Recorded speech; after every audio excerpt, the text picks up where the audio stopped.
Live in three, two, one.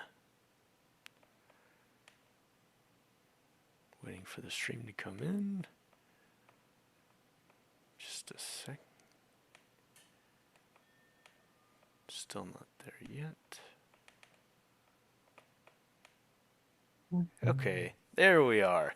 Hello, everyone, and thank you so much for your patience. Welcome back to Real Time Talk with Eagle 3D Streaming. I'm Quentin Anderson, the host of today's show. Today, we have with us Spencer Marsden. Spencer is a research and development engineer for the BBC Blue Room, exploring areas like the metaverse, AI, VR, AR, and mixed reality. Spencer, how are you doing today? I'm good. It was quite a mouthful, that wasn't it? It was a lot of letters. It was a bit of an alphabet soup, wasn't it? Bit of an alphabet soup, but But I'm good, thank you. wonderful that you're good, and thank you so much for joining Yeah, us this. today. It's so You're welcome. for anyone that is their first time viewer of the show, it is a live show. So if you do have a question for Spencer as we go through his project, then please feel free to post it in the YouTube channel chat, and we will make sure that you get an answer.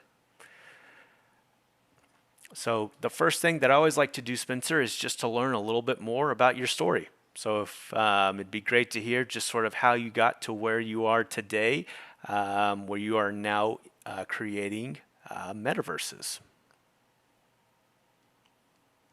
Oh, thanks. I suppose my path has been less of a coder and more of more kind of goal orientated through kind of artistic projects in the past. Music, building machines to make music, and learning what kind of code needed to do on the way to get there. And then back in 2016, trying on the Oculus, the DK1 and the first HTC fives, Mm, and then starting to look at Unity, um, and then having the experience of making something in Unity at that time, mm, um, and then being in it, which for me felt like a one of the most mind blowing creative experiences I'd had. So I'd for music, you can go from kind of the planning, that having the sound in your head to creating it in Pro Tools, Cubase, whatever. Um, and this was on that on a totally different order of making a space, um, being able to pick things up within it, being able to teleport around, and it still does that for me. I think VR is. I think we kind of, I suppose this is for another conversation, isn't it? But we kind of, I feel like we're in a bit of a trough, on the kind of the cycle. mm.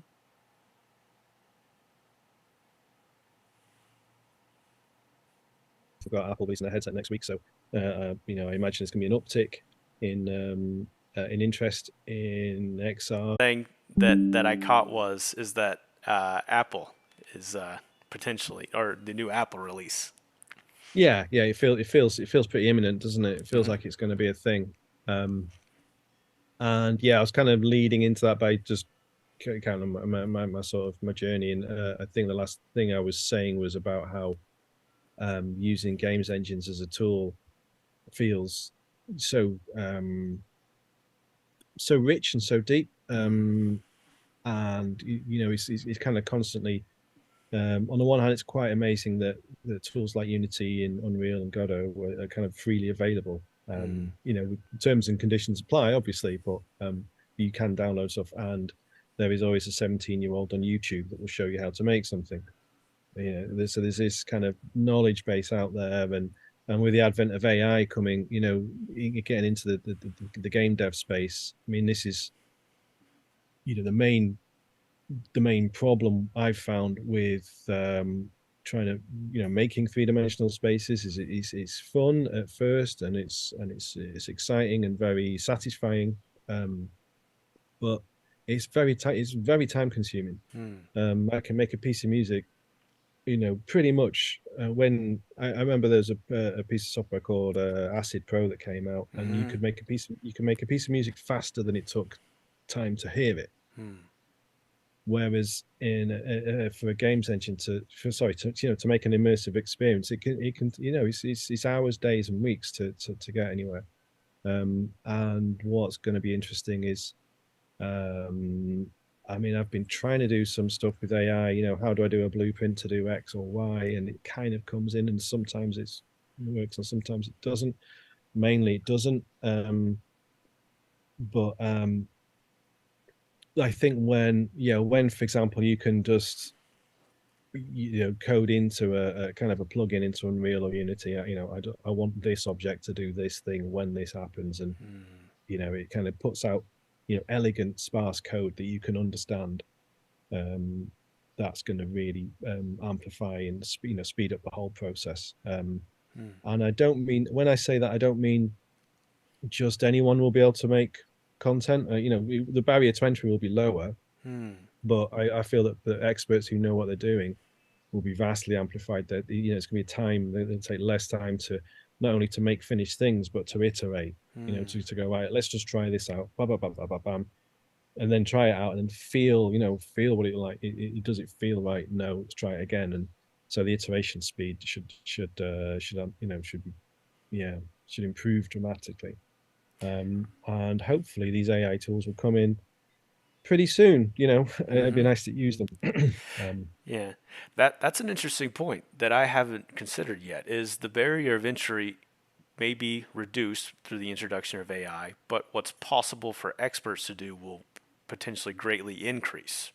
Because oh once yeah, some of the fears that I see expressed are AI is going to replace us, or it doesn't make sense to be an expert because a rookie with AI can do what I could do. But if I'm hearing you correctly, maybe experts will just become, like you said, faster at iteration or other avenues. oh yeah, yeah, yeah. It's a definitely it's an upgrading capability to there's the cliche of say for example lawyers will be replaced by AI. No, they won't. Lawyers will be replaced by other lawyers who can use AI. Hmm. It's a tooling thing. I mean, it's a bit more than saying um a carpenter using power tools is better. It can do stuff, but there's this. Let me check. I've got my metaphor right here, but I think what I'm it's more than just simple empowerment. There is these aren't just better tools. It's like tools becoming dynamic. I suppose it's Hmm. like it's information becoming dynamic, and there's the kind of I don't really know my information theory, but I feel that's where this next revolution is at. It's about information itself because pre-internet. I remember pre-internet because I'm that old. Hmm. To learn how to do something, it would be a library, it would be books, it would be a bookshop, it would be knowing someone. Um, it would be a class. You'd have to. That's how you'd have to do it. It's quite a high, kind of quite a high friction way of getting information into your head. Hmm. Then the internet came, and this distribution of information, has been really empowering and has a massive effect on society and people. Um, and then this information is now kind of becoming self-organizing and self-relating, and that it feels like that's kind of natural, but I don't think it's putting people out of the loop. There were when for example I was when I think it was like when the accordion came out. Musicians were upset about that because one person with an accordion could do so much, Hmm. could do so much of the musical range. And same with drum machines for and sequencing and all this kind of thing. It's just what happens is the new tools come out, people adapt to that, artists adapt to it, professionally people adapt to it and make new stuff with it, and the cycle improves, or progresses, I suppose. Hmm. Whether it's a qualitative improvement is down to the individual, but the sweet spot for AI created stuff isn't, I think, in the final pixel or the final, the end result. It's in the point at which the person using it reacts to it and then chooses what to do with that. I think, Mm. for example, if you're using ChatGPT to write a speech, write me a speech for a best man, or write me a speech to open, to open a new branch of my company or something like that. Mm. You wouldn't just copy and paste that. You would look at it and go, well, I like the phrasing here. The facts are wrong, but I tend to say that ChatGPT is a bit like talking to a well-educated but slightly drunk stranger in a bar. Right. Every You've got once to in a test while. it. You're right. You're Yeah, right. yeah, yeah, Yeah. Trust but verify. yeah, Yeah. yeah, yeah. Absolutely. Yeah. But the AI art and AI, we're not really seeing much 3D modeling coming from AI. It's starting to Mm. happen. Mm.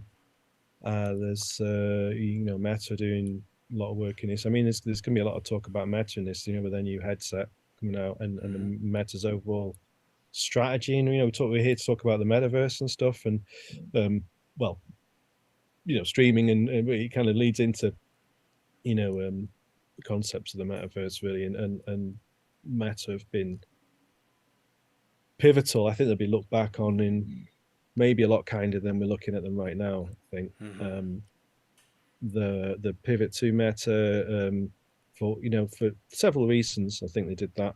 Um, kind of a distancing from perhaps um, a negatively perceived brand Mm. as Mm. Facebook, but also to also a kind of an intellectual land grab on this metaverse idea. Mm. But they did put their money where they did walk the walk. The funding of reality labs, the Micah Prash and John Carmack as principal people in their setup. Mm. Um, the EEG wrist sensors from is it Mm. Control Labs, the company they bought. The collaboration with Ray Ban, Mm. um, and what's the R&D glasses they've got? I can't remember what they're called now. I should know this. This is really bad. Let Yeah. me let me find. I'm not actually sure either. And the one thing that kind of popped into my mind with everything you're sharing about Meta is they certainly did help push things along. And there's always the hype cycle where most new innovative technologies go through this phase of hype and we're not sure what's what, and then there's a decline before we start seeing the real rich experiences. Yeah, And I think, yeah. metaverse is probably on the other side of the hype. The first very steep parabolic incline and then decline. AI is on the other side where, now there's an AI for everything. And Mm, there will also probably be a correction at some point in the AI space as well, just like the metaverse kind of had. Um, every technology. maybe I think Hmm. it's a different thing though, AI, isn't it? It's not. It's it's not. I mean, it's here. It's a useful tool and it's proven useful. But it's like when Napster came out. Um, Mm-hmm. Napster was essentially file sharing, and at first it was um quite a technical process to use it, but normal non-technical people would be saying, oh, I'm using Napster to access stuff that I want, straightforward. And AI is the same, people just using Chat GPT to do all sorts of stuff. I mean, it must be a nightmare for people in recruitment right now, because if you're applying for a job, if you don't use Chat GPT or other AIs are available, sort of thing, but if you don't use that, Mm-hmm. you know that your competitors will be. Right. But then if you are going for a job and you do know what you're talking about and you are suited to the role, then the use of Chat GPT in your preparation work is I imagine pretty useful. Mm. Um, but it's a Project Harrier was the other Facebook piece of work. Sorry, Oh, the okay. Meta piece of work. Yeah. So with you've got the thing they're doing with Ray-Ban, Mm-hmm. and the thing they're doing, the Project Aria. Now, the thing they're doing in Ray-Ban is a fixed form factor, and it's got to Mm. be light, and it's got to look stylish, and it's got to be kind of work with sort of social environments. Mm-hmm. And they can iterate on that, and with those constraints in place, it affords a kind of in my perspective, a really interesting sort of design process, Mm. and potentially quite appealing products coming out from that. And then the project area is like throw as much as you can on a pair of glasses that someone can walk around in. And Mm. that is only going to be released to Meta staffers, and they talk about releasing it in 2027. There's a full blown AR glasses with all the you know wave guides and cameras and the whole bit. And between them, they're kind of like counterbalancing projects, and it's just an interesting strategy they have. I really quite enchanted by their whole thing. Not that not that I'm anyone, but just as an observer, an interested observer, I really I think the problem with Meta is just their kind of the connotations around them, isn't I it? know. I know. That's Uh, what kind of got them. And the world's moving more towards, decentralized, open source, open trust. And so, you know, the platforms that are probably going to exist and be adopted may be more in line with that. But again, I'm also sort of just armchair observations, not really an mm. expert. But I do want to understand a little bit more about the project that you developed. It'd be awesome just to hear, what it was, what your thinking was around it, what you were trying to achieve with it. It'd be great to hear more about your project.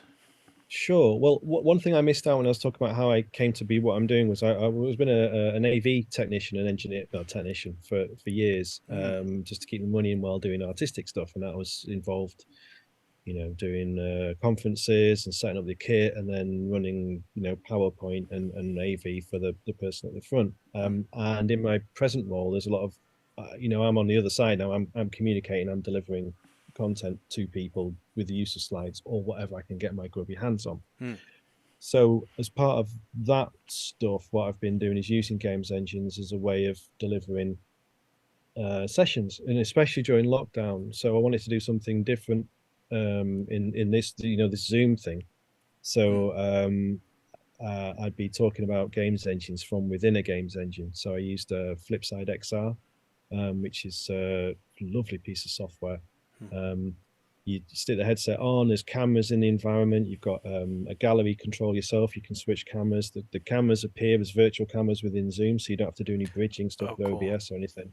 Yeah, and you can fire off videos um, and have cue cards and the whole thing, and they've designed it to be like like a TV production studio, I suppose, or like a puppet show production studio. And I don't mean that in a derogatory sense. I mean, it's playful. It's well engineered. You can build your own sets and characters in Unity and import them in. It's really good. So I was using that to deliver content, and then I started using Unreal to talk about, say, metahumans whilst being a metahuman, Hmm. and be able to start messing with the cameras, panning around, and so basically trying to get out of kind of 3D, get into like three-dimensional PowerPoint, trying to Cool. walk people through a set of concepts. Cool. Um, so I'm just currently in the minute studying a master's. So as part of that, I built projects, just a VR um, uh, build to be delivered by something else without me there. Hmm. So it had to be easy to use, and it had to be handy for first time VR experiences. So for that, I used just a webcam streaming into the virtual space, so the person could always see where they were in the real space as well, which kind Cool. of feels counter, kind of counter to the idea of being immersed, but it had that kind of the idea is to have like an umbilical cord to the to the real world, so you feel a bit more emboldened and safe. Hmm. Um, so and then within that, I had a history of the metaverse as a long corridor. You just Hmm. teleport down it. So on the one side from 1938 with the Pandora's goggles. I can't remember the name. I've got off that in my head, but that to um, sort of Democles in the 60s, and the internet, and 1989, and multi-user dungeons in 1978 in the University of Essex. They used they built a text-based multiplayer Hmm. environment, Hmm. and So kind of mapping all these things on one side, and then mapping all these other things from the company that I work for, interventions, their interactions, their actions in this space on the other side. Um, so I built that, and then I had to kind of go counter to sort of balance to that was another piece where I was delivering a presentation, and I wanted to have slides at the start and then at the end to be able to say to people, right, here's a QR code, go to this. You're now in the same environment that I've been showing you. So I built an Unreal environment with a circle with this kind of historical Hmm. elements, the sensor armor, the development of games engines, um, the up to like where's Apple, ending on that point. Mm-hmm. So that was like a circular space with these things dotted around, and then they were able to go to that. The Mm-hmm. plan was, what happened was that people, a certain amount of people could get to that, and then they could fill in a username and password, and then we could all join together in a shared space. And then to have this shared experience to say, okay, here we are. This is the infrastructure. Mm-hmm. This is and from making this, I can tell you that there's a certain amount of cost involved, a certain amount of effort, and administration. But essentially, what we've built here is a multiplayer game, for the purposes of a presentation. But it was just a kind of book to have at the end of the thing to say this perhaps this is something to explore. Hmm. Um, and it worked quite well. The main blocker though was so people could join on their phones, but the inputting your name onto the username and password, for some reason the keyboard on the phones wasn't popping up. And you click on it and the keyboard pops up so you can fill in your password. Hmm. Just could not get that working, and it worked on laptop fine, but for some reason on the mobile device. So that's my kind of next part on that. Hmm. But the first part, everyone could see what was previously a two-dimensional thing behind me on the screen. They could kind of move around it with the the left and right kind of toggles on the mobile. That felt quite powerful and useful as a um, the, the good thing is it's useful like after you've delivered the content from that bit, Mm-hmm. because people can wander around it and kind of form their own relationships through it, and you can put Easter eggs in there, and if you want to learn more, go here. Right. um, you just have to be careful. I think there's a way of framing this to say, if you had say 100 200 people in front of you in a as part of a lecture or a talk or a presentation or something, to get everyone on that from the start, it would be like trying to run a school field trip with all Hmm. the kids, just eating loads of sugar and kind of just running off in various directions. Do you know what I mean? So Yeah. Right. herding cats kind of thing. Right. So there's something to it. I've seen kind of group experiences where people have all been playing games together. So and there's voting and all that kind of thing. So Mm-hmm. there's a kind of I think there's a like a space for group learning to happen, where perhaps things are on rails for a bit, and people can interact with the main presentation and to vote on things and those kind of tools, and then at certain points to be able to go free within it. Mm-hmm. The challenge is the the kind of the phone's a small. It's a small interface really, and this is what's been a blocker for augmented reality as well. Is the kind of the phone's great as a small pocket-sized computer connected to the world brain that you can Mm. take pictures with, listen to music to, have alarms for, and and all this sort of stuff. But um, if you want to use it as a pathway into a three-dimensional digital space, it's not that good. Um, so perhaps this is where glasses and things may well come in, and you've got a lot of people who were wearing AR glasses or the Apple mixed reality version 5 or whatever, Mm-hmm. that are comfortable, affordable, and ubiquitous, and you could have a presentation with them, and then that's when you're going to start to be able to have three-dimensional objects on the stage with you, and take people, into into fully immersive spaces and back into the room.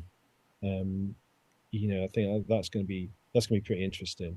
And I suppose that leads me to wondering what this kind of metaverse concept is and what the root of it Hmm. is, which for me, if I bring it back to the concept of spatial computing. So I'm Hmm. looking at you right now on a flat screen, and but that's in the three-dimensional space, and perhaps in certain circumstances, being able to deal smoothly with information and interactions in a three-dimensional ways is a better way of doing it. We've all seen the Hmm. films and the demos from Microsoft HoloLens, and with various engineers like looking at an exploded machine with all the parts kind of floating and pointing at it, and that kind of thing. Hmm. Um, so to all these, I think all these tools are basically trying to aim to make that, to give digital assets, digital information, this three dimensionality, so it's relatable on a human scale. It's trying to Hmm. make, I suppose, when you're looking at a flat screen or whatever, you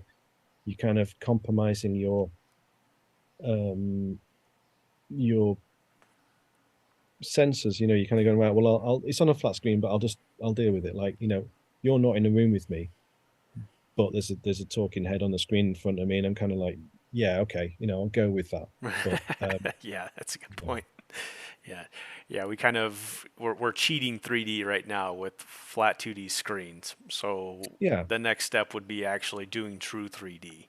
And Google is also they released some sort of video conferencing software where they're trying mm, to fake 3D even more so that it's not just on a flat screen.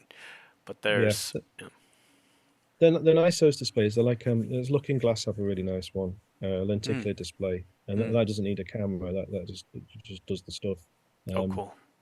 yeah, and it's a really, their stuff's great. Pretty really straightforward to work with. And then you have Sony brought something out, and as you said, the Google one, which used camera tracking Hmm. plus lenticular displays to kind of kind of smoothen it. And it's good. It's good. I've seen some persistence of vision displays, and there's a three-dimensional one from a company that they always demo it, and they never have sound on the demo. Hmm. The reason why is possibly because the thing's dead loud, as it's this machinery is flapping an LED kind of panel through space really fast. Um, so um, yeah, it's so the piece I did use in Eagle 3D Streamer was essentially just to kind of surface, how to do this, what it would look like, what's the process, and so it was built in Unreal 4.27, Hmm. because the process I found as a single person by myself, making a build to be uploaded to AWS is what I used as Hmm. the main server thing with GameLift, and GameLift, deploying a fleet using GameLift, I think. Mm. Um, that there was a really clear set of instructions from their guys, about a year and a bit old, 2 years old maybe. And there's a build you have to build Unreal from source, mess around with some header files, and then build their plugin, and um, enable that, and then rebuild the whole thing again. It takes a while, and if you get something wrong, these are hours gone. It is very, very slow to do. Mm. Um, and I did try building with 5.1, but I was having issues with the plugin, the AWS plugin on that. And there's nothing more disheartening than for the fourth or fifth time seeing build failed after Oof. Yeah. after what I mean. And then it's like, well, I've had this working already at 4.27, dig that back out, Yeah. and it's a combination of the Unreal build and the Visual Studio version, which it feels quite arcane. It's kind of like, it feels like spell casting. This thing's got to be like this, and this thing's got to be like this, and the sun's got to be so high in order for these, the magic to happen. And Mm. it's quite frustrating. But once that's up and running, um, the servers, and then it was just pretty much a simple thing of just going right. I've got my server on in AWS. I've got my fleet deployed. I am connecting to that with these clients, like locally off my machine. Mm-hmm. In order to pixel stream this, I just need to host it somewhere. Mm. And I've tried this before, and then you know, found your service, which was just dead straightforward, really. Um, there's it's interesting seeing it'd be interesting seeing how it evolves as well. Um, but then to have this, you upload the client build, and then generates the code to stick in your own website, and it kind of it's all that bit's all pretty straightforward, but Mm. it's quite a challenge to get the whole kind of infrastructure. And essentially, all you're doing is making a multiplayer game. Yeah, Right. that you're just hosting the player bit on someone else's computer, and they've given you a web address to connect to it. So Mm. say it like that, it sounds simple, but it's again, that's one of these. It's one of these things I'm looking forward to this being perhaps being made a bit simpler, but I'm not sure it can. It's just how it is, isn't it? It's just what's necessary. I mean, kudos to Amazon for their tutorials. They were really good. Um, Mm. and there's only 8 of them, which is good, and they're not all an hour long. Mm.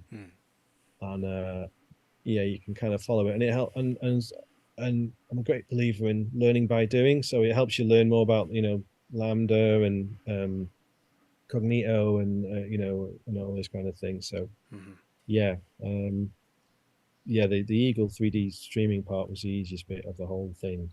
Mm. And we're trying to expand that a little bit more to where you can also auto build, auto deploy. So the whole and testing your build locally to make sure it's okay in the cloud. Um, Mm, that's kind of the idea, and then also doing the same thing for multiplayer. Um, mm. but I know that we're already kind of running up onto our time together. Is there any last comments, thoughts about what you have cooking next, or where you're headed? Um, I'm looking towards personally. I think so I can probably speak about my MA, but I think at the minute my final piece is looking toward like a musical Oh, cool. performance with getting real time mocap and triggering of things with MIDI and music, just to see to explore um, with the right tool set set up, Hmm. then it's can an artist using this stuff in real time, create something really interesting and fun that's engaging. And I'm trying to go with it from the perspective of a kind of an evolution of the pop video by way of multiplayer gaming. Mm. Um, and I think the things like the Travis Scott and Ariana Grande stuff that have been out, and Norman Cook, and obviously Snoop Dogg's been busy in his field. All these Dead Mouse, all these musicians looking. In fact, I don't know, 'cause there's quite a lot of musicians who've been playing in his field. Jean-Michel Jarre, David Bowie, Hmm. decades ago, and then the Second Life and all this kind of thing. There's something to it, and I think it's this. It's one of the. Maybe it's the ultimate creative space, and the audience are in it rather than just observing it. Mm. The next best thing is a real gig with all the real props and the fireworks and and all that kind of thing. But so there's um it's not going to be just a novelty. But I think for me, if I think of it, well, I'll happily watch a pop video of something interesting, and I suppose I'll happily go in this space. Um, but it's kind of the friction, isn't it? I suppose it's just early days and all this, but yeah, Yeah. exploring that really. Um, yeah, how to kind of make something engaging and interesting, and what the learnings from that. Yeah. Yeah. Jack of all trades, and it's so cool when you're to be skilled in so many things, and you can bring them all together in these awesome 3D experiences. I'm making a half-assed attempt to across them all. Yeah, yeah. Cool. Well, Spencer, thank you so much for swinging by and joining us today. Is there a way, if anyone has a question or to follow up, best way to connect with you? LinkedIn, yeah, LinkedIn, Spencer Marsden. Just give us a shout on that. And yeah, thanks for having me. It's been fun. Absolutely. Thank you again, Spencer, and thank you all for joining. I'm Quentin Anderson. This is Real Time Talk with Eagle 3D Streaming, and we will see you on the next show. Thanks. Right, Awesome. it's okay. And yeah, that was wonderful. And we are off the air now.